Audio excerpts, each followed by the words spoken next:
Ever tried explaining a complex diagram using only your words? It's a bit like playing charades blindfolded.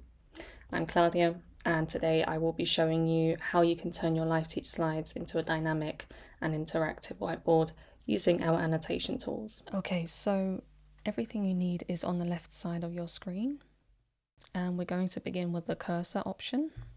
So if you select the cursor, what you can do with this is, if you have objects on your slide, you can interact with them. So if I click on this circle, I can resize it. I can also move things around. And I can also interact with those objects to have a little menu pop up and see what I can change about this object. And next up we have the text box. So if I click on this text box icon and you would like to make some notes on the slide for your students to see this, you can simply click anywhere on your slide and start typing immediately. This will now be visible to all your students. If you want to change your text in any way, you would click on the text again, and here you will be presented with a menu pop up, and you will be able to change the text color, the text font, the text size. You can also change the size manually,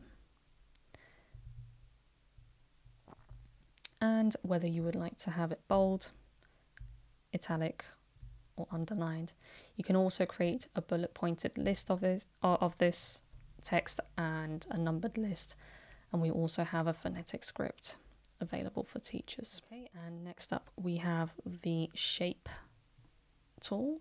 So if you would like to create shapes or insert shapes on your slide, you would click on this tool here, select your shape, let's go with the circle, and you would click and drag to create your shape on your slide.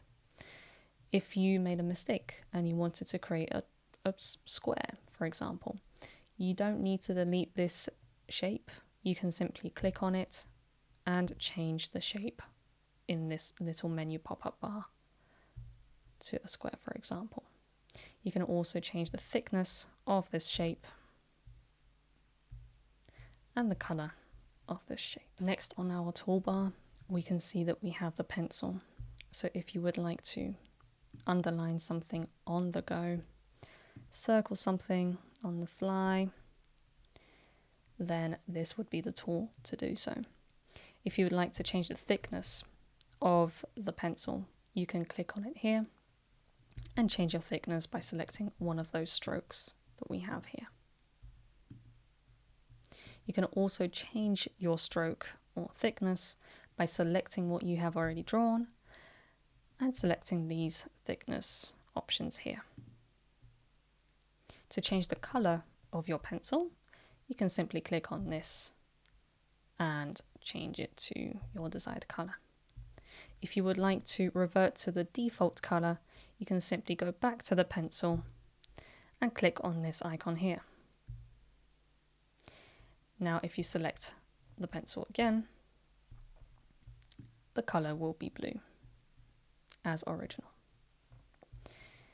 One more thing I would like to mention is, if you would like to change the color before you draw on the slide, you can simply click on this pencil and change the color and then start drawing. And now we have the highlighter. So if you would like to highlight key words, key phrases, key sentences, this is the highlighter tool. You can select the size of the highlighter. We're going to keep stroke 24. And you can highlight your words like so. This will help your students notice and keep those phrases and words in mind when highlighted on the screen. Then we have the eraser.